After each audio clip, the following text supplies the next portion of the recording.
Durante los inicios del primer milenio, los imperios romanos de Oriente y Occidente se habían ido separando gradualmente a lo largo de las fallas religiosas que habían tenido lugar durante siglos. Aunque la separación del mundo romano se puede constatar en la construcción de la nueva Roma de Constantino en la ciudad griega de Bizancio, que más tarde sería renombrada a Constantinopla, el Cisma del Este, también llamado Gran Cisma o Cisma de 1054, fue la ruptura total de la comunión entre lo que ahora son las iglesias ortodoxa oriental y la católica.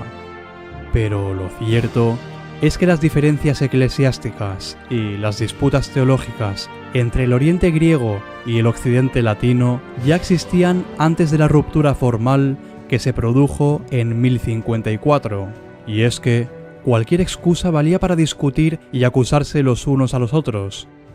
Excusas como ¿cuál es el origen de la fuente del Espíritu Santo?, que se utilice pan con levadura o sin levadura en la Eucaristía, la reivindicación del obispo de Roma a la jurisdicción universal o el lugar de la sede de la Pentarquía en Constantinopla. Las discrepancias eran muchas y las tensiones no hacían más que crecer año tras año. Pero el primero en dar el paso hacia la ruptura total fue el emperador bizantino León III, cuando, en el año 730, declaró que el culto de imágenes religiosas era herético. La Iglesia occidental, por su parte, se mantuvo firme en el apoyo de usos de imágenes religiosas y el emperador León incluso intentó usar la fuerza militar para obligar al Papa Gregorio III a prohibir esta práctica. Pero fracasó y acto seguido el Papa condenó las acciones de León III. En respuesta, León confiscó las propiedades papales y las puso bajo el gobierno de Constantinopla. Por tanto, la iconoclasia amplió significativamente la creciente divergencia y tensión entre el este y el oeste, aunque la Iglesia todavía estaba unificada en aquel momento. También puso fin de manera decisiva al llamado Papado Bizantino, bajo el cual, desde el reinado de Justiniano I, un siglo antes, los papas de Roma eran nominados o confirmados por el emperador de Constantinopla. Y es que la cortesía y moderación de la Iglesia occidental a Constantinopla se fue disolviendo gradualmente, y Roma mantendría una posición de iconódulo constante, lo que significa que apoyaba las imágenes o iconos religiosos, así como su veneración. Por otra parte, la regente Irene convocó el segundo concilio de Nicea en el año 787, donde, en un intento por aliviar las tensiones entre Constantinopla y Roma, restauró temporalmente el culto a las imágenes, pero ya era demasiado tarde. Y es que, después de que Carlomagno, el rey de los francos, salvase a Roma de un ataque lombardo, el Papa León III, que no debe confundirse con el emperador bizantino León III antes mencionado, declaró a Carlomagno como nuevo emperador romano en el año 800, ya que una mujer, Irene, no podía asumir dicho papel. Esto también fue un mensaje de que los papas eran ahora leales a los francos, y que, al contrario que los bizantinos, que solo habían causado problemas, ellos podían protegerles. Para los bizantinos, esto fue un ultraje, y lo vieron como un ataque a su pretensión de ser los verdaderos sucesores de Roma. A partir de ese momento, el Imperio Franco se conoce generalmente como el Sacro Imperio Romano. Con dos imperios romanos, el bizantino y el franco, la autoridad del Imperio bizantino se debilitó significativamente. De hecho, en Europa occidental ya no se les llamaba romanos, sino griegos. Los bizantinos, sin embargo, continuaron considerándose romanos y continuaron considerando al patriarca de Constantinopla, y no al Papa, como la figura religiosa más importante de la Iglesia cristiana. Y es que las diferencias en la práctica y el culto entre la Iglesia de Roma en el oeste y la Iglesia de Constantinopla en el este no hicieron más que aumentar con el tiempo.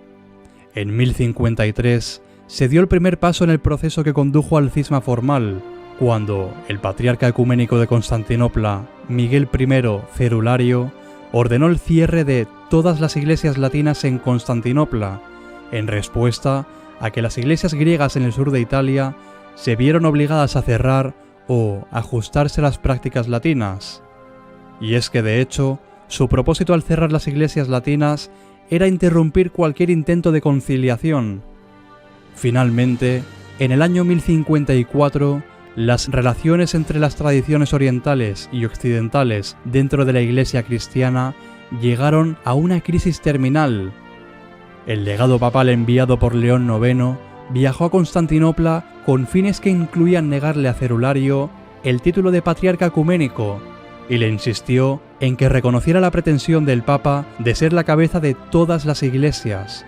Y es que realmente el objetivo principal de la legación papal era buscar la ayuda del emperador bizantino en vista de la conquista normanda del sur de Italia, así como hacer frente a los recientes ataques de León de Ácrida contra el uso de panes sin levadura y otras costumbres occidentales, ataques que tuvieron el apoyo de Cerulario. Algunos historiadores sostienen que la legación fue enviada en respuesta a dos cartas, una del emperador en busca de ayuda para organizar una campaña militar común de los imperios oriental y occidental contra los normandos, y otra del propio Cerulario. Ante la negativa de Cerulario a aceptar la demanda, el líder de la legación, el cardenal Humberto de Silva Cándida, lo excomulgó y, a cambio, Cerulario excomulgó a Humberto y a los demás legados. Este fue solo el primer acto de un proceso de siglos que finalmente se convirtió en un cisma completo. Finalmente, la separación gradual de los últimos siglos culminó en una declaración formal de separación entre el este, la Iglesia Ortodoxa, y el oeste, la Iglesia Católica. Este evento se conoció como el Gran Cisma. La Iglesia se dividió a lo largo de líneas doctrinales, teológicas, lingüísticas, políticas y geográficas, y la brecha fundamental nunca ha sido sanada. Y además, en los siglos posteriores, se acusarían constantemente el uno al otro de haber caído en la herejía y de haber iniciado la división. Para colmo, los conflictos de los siglos posteriores, como las cruzadas, la masacre de los latinos en el año 1182, el saqueo de Tesalónica en el año 1185, o la captura y saqueo de Constantinopla en el 1204 y la imposición de patriarcas latinos, harían imposible cualquier tipo de reconciliación. Si te ha gustado este vídeo, por favor házmelo saber dejando un like, y si no lo has hecho aún, suscríbete a este canal, ya que es la mejor forma de apoyo y subiré más contenido como este.